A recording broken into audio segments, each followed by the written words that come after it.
Caitlin Clark officially back in action. Caitlin Clark set to return from quad strain. Caitlin Clark is back, and the WNBA should be sweating bullets. The last time she stepped on a court, 3.3 million people were watching. Since then, let's just say it's been crickets.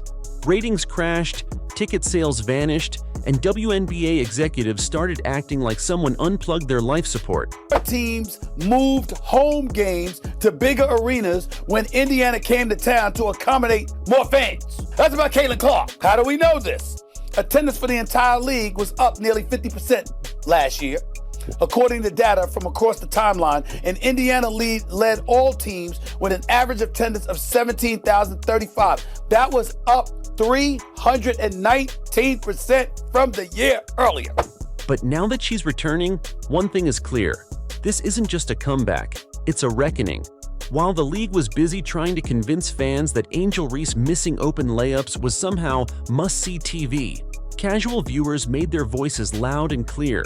They weren't buying it, not the tickets, not the hype, not the highlight reels of uncontested layups captioned, "She made it look easy." Here's where things took a nosedive. The moment Caitlin Clark sat out with a quad injury, WNBA viewership fell harder than Dylan Brooks trying to guard LeBron. National broadcasts lost over 50% of their audience. Nationally televised games are down 55%. Holy. And Indiana Fever games, they didn't just drop. They free fell from 1.8 million to just 847,000 viewers. That's not a dip, that's a canyon. Meanwhile, the WNBA thought they could plug the Caitlin-sized hole with glittery press releases, BET awards, and Instagram reels of Angel Reese doing 2 layups. Angel Reese, court 39, let's get it! They only lost by 19. But that's like losing Steph Curry to injury and handing the offense to Shaqtin' a Fool. Oh, it's hot. The contrast couldn't be more brutal. Before the injury, you had packed arenas, lines of kids in Clark jerseys, and betting interest spiking like Game 7 of the finals. After she left, even sportsbooks hit the brakes. When star guard Caitlin Clark was out, the amount wagered on the Fever's 2 games last year at Caesars Sportsbook was roughly half as much as the team's first 4 games of the season before Clark suffered a quad injury. Caesars reported betting volume on Fever games got slashed in half. Not even gamblers wanted to touch it. And let's not pretend this was unexpected. The Fever without Clark are like a Tesla with no battery. Technically still a car, but nobody's driving it. Now the fun begins. Clark is returning against the New York Liberty, the exact team she played before the collapse. The last matchup pulled over 3 million viewers. This next one, it might be the most watched WNBA regular season game in history. The league spent decades begging for a superstar to finally bring in casual fans. They finally got one, and then nearly drove her away with bad PR, soft fouls, and teammates who move slower than Shaq at the free throw line. But now she's back. And she's not just coming for buckets. She's about to expose the WNBA for what it is without her. Empty seats, lower ratings, and a whole lot of pretending. And the timing couldn't be more perfect. This is the year the CBA gets renegotiated. Translation, the future of WNBA player salaries is on the line. Stop right there. The players are absolutely right. They only get 10% of basketball-related income compared to the 50% that the NBA players get.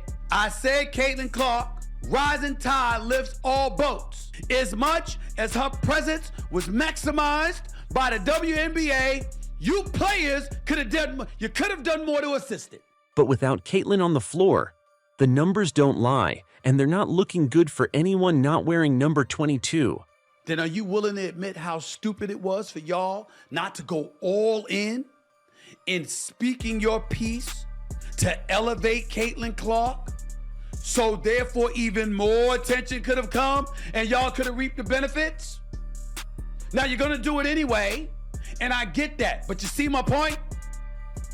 Higher television ratings. Let's not sugarcoat it. This league was spiraling the second Caitlin Clark left the lineup. The Indiana Fever instantly morphed into the WNBA's version of the 2012 Bobcats, slow, boring, and painful to watch. Without Clark pushing the tempo, Their offense looked like it was being run by dial-up internet. Suddenly, that electric pace? Gone. The ball movement? Flat. Even Fever fans who once stayed glued to every pass started checking their phones before halftime. And it wasn't just the game, it was the dollars. One fan tried to take his nieces to see the Fever play in Baltimore. He paid hundreds of dollars for tickets, only to watch those same seats drop to less than half the price on StubHub after Caitlin was ruled out. I can personally confirm the pronounced change in interest in Fever games without Clark.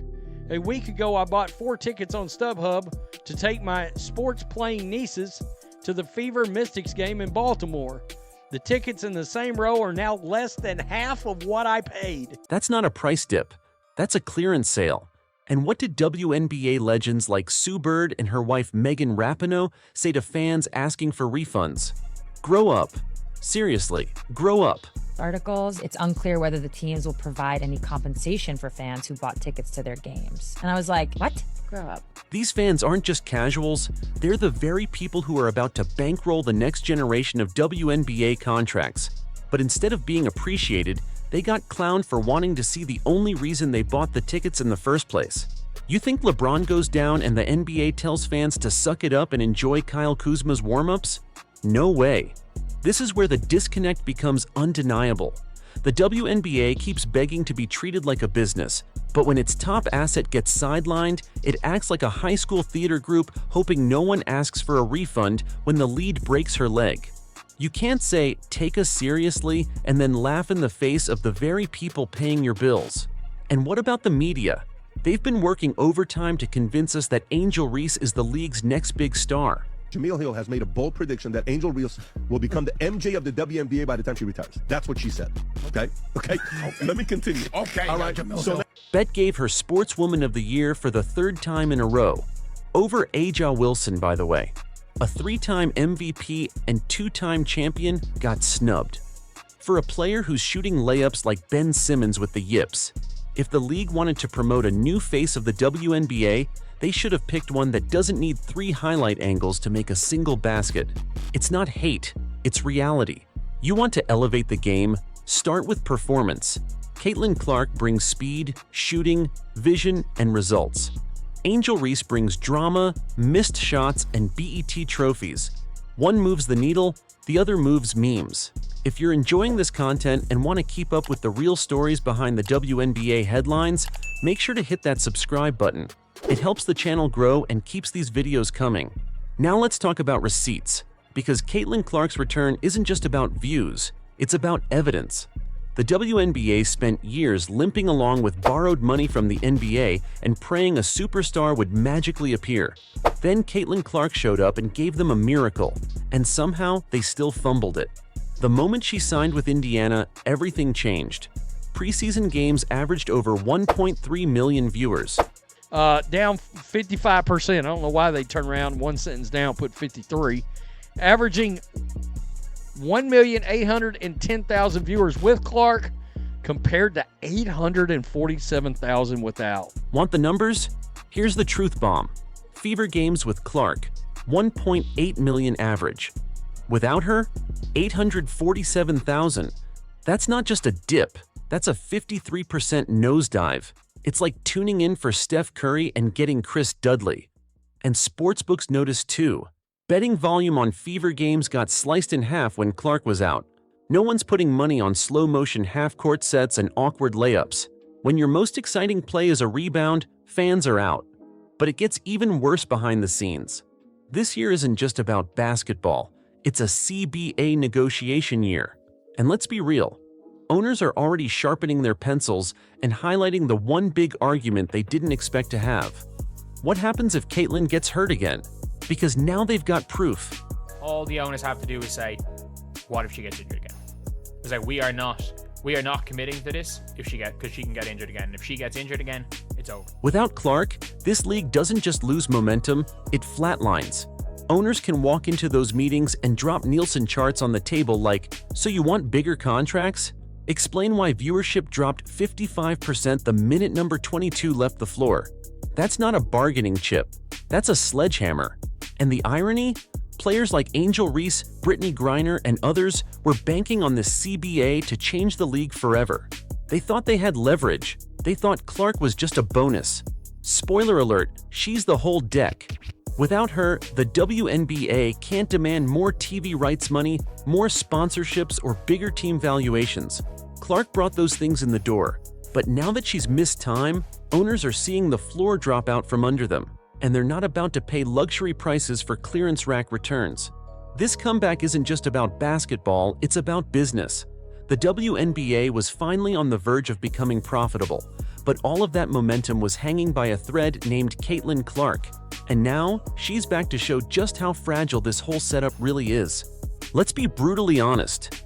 The WNBA built its entire 2024 storyline around Caitlin Clark, then tried to pretend it didn't. The Indiana Fever made her the face of the league before she even played a game. She got the primetime slots, she got the front page treatment. And guess what? She delivered. But the moment she went down, the league hit the panic button, then tried to act like everything was fine. Spoiler, it wasn't. Want to see just how desperate things got? The WNBA started spotlighting Angel Reese like she was the second coming of Diana Taurasi. Highlight reels showed her doing 2 layups, and media outlets acted like they were watching a James Harden step back.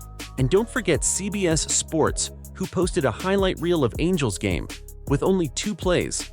One of them was literally an uncontested layup, captioned, "Making it look easy." Really? If that's making it look easy, what's Caitlin Clark pulling up from 30 feet? A Marvel movie? The desperation didn't stop there. The BET Awards handed Angel Reese Sportswoman of the Year. This Olympic boxer, Clarissa Shields, actually said what women actually think. What is BET doing giving Angel Reese Sportswoman of the Year 3 years in a row? The woman's one of the top 40 players in the WNBA. Clarissa Shields, hats off to her, tweeted out, "Still don't know how I didn't win the Sportswoman of the Year for the BET Award." For the 3rd year in a row, over A'ja Wilson. Let that sink in. This isn't just media bias, it's performance delusion. Meanwhile, Caitlin Clark is out here dropping dimes and selling out arenas. Even when she's not playing in a game, her presence alone boosts viewership. Her jersey sales broke records.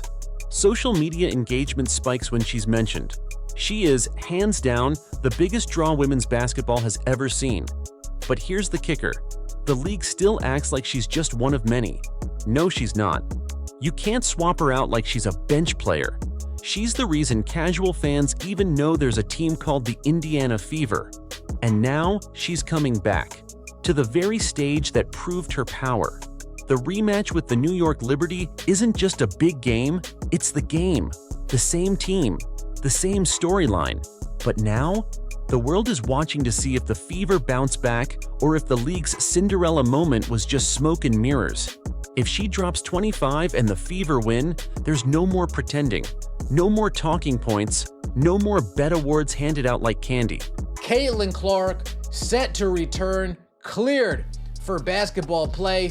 We are ready to go. I heard today, just how's practice been like for her, and kind of what's her status for tomorrow? It's been good. You know, I think she's working her way back, and you know, I felt like today was better than yesterday in terms of just movement and balance and feeling like she's getting back into rhythm, timing, all of those things. And as long as we don't have any regression, she's gonna be ready to roll.